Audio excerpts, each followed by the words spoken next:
Alright, got a Pontiac G6. And what we're going to do today is some back brakes on this thing. The first thing we're going to do is get this wheel off. Well, we got it jacked up, now we're going to take the wheel off. Okay, now we got the tire off. You can see right here is the emergency brake cable. It's kind of right built into the caliper. So putting the screwdriver in here probably is not going to work. We have to take this caliper off, and most of the time when it's in the parking brake's in the caliper itself, that means that this piston's going to have to go in turning and ratchet back in. So there's two bolts right here, one here and one down here. We're going to take them loose and pull this caliper off here and see what we got. Okay, after removing those two bolts, we can pick this up off of here and see the two grooves here in the piston. That's where the tool's going to go into to spin this back.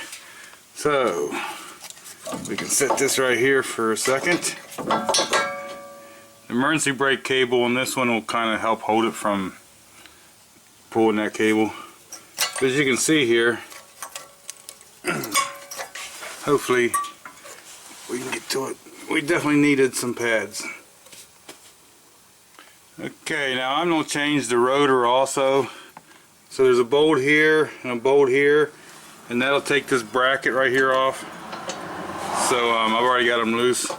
That way we can slide this rotor off. Now you got these dizzy little clips here. That's to hold the rotors on the assembly line. Get them off. We don't really have to have them back on. Okay, now once you get them two little clip things off, this rotor will just slide off. Now if you got much dirt or buildup or anything back here, I like to clean that off. And you can see here we wasn't getting the need for a rotor. I think the other side's what's grinding. Now there's several different ways of putting them back in. I just happen to have this tool here that these go in them grooves that was on the piston, and this goes back by where the brake shoe was. Okay, here's kind of how that tool goes on there. Now you can get some of the little square cubes that fit on a ratchet to do the same thing, but these teeth just line up here and that fits up on there. Then as you turn this handle down, this has no option but to turn, and it ratchets the caliper back in.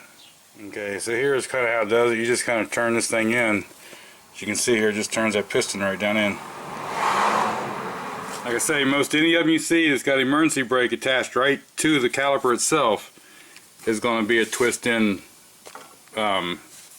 piston. It won't be just a push-in. It'll have to twist in to go back in. Okay, being a brand new rotor, it has a coating on it to keep it from rusting until you get it. So we want to take some brake clean and spray it. Oh, goes my rag. And then just wipe it off.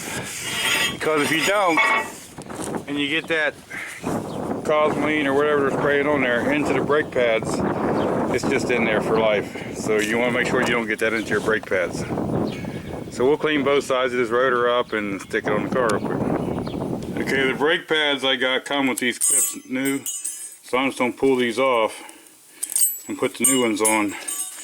But when you pull them off, you want to make sure you clean all this really good, because if there's any rust or scale buildup, it'll lift those up and then your brake pads won't fit in right. So we're going to take a wire brush and clean them up, and then once I clean them up, we'll be ready to put this bracket back on.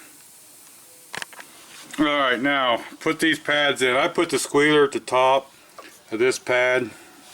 Right, wrong, or indifference, that's what I did. Because the inside pad usually wears a lot of times faster. Now you want to make sure that these just go in here and float, because that's where a lot of people make their mistake.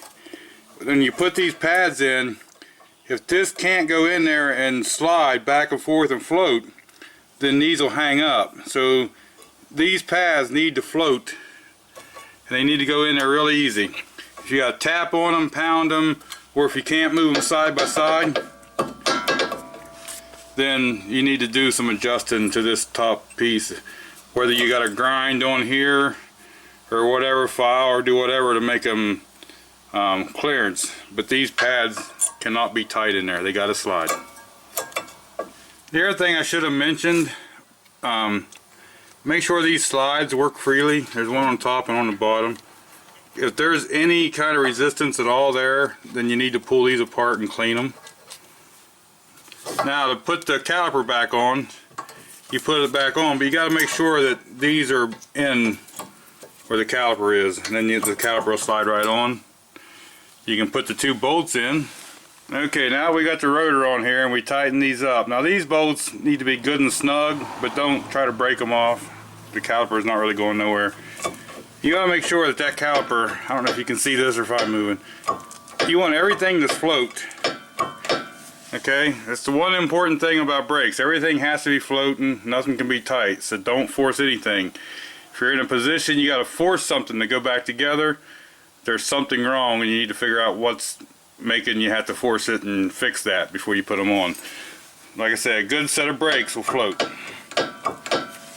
So now we can put this wheel back on. We're going to go do the other side. You can see there, this driver's side is where the noise was coming from. It was metal to metal. That's when it was tearing up the rotor.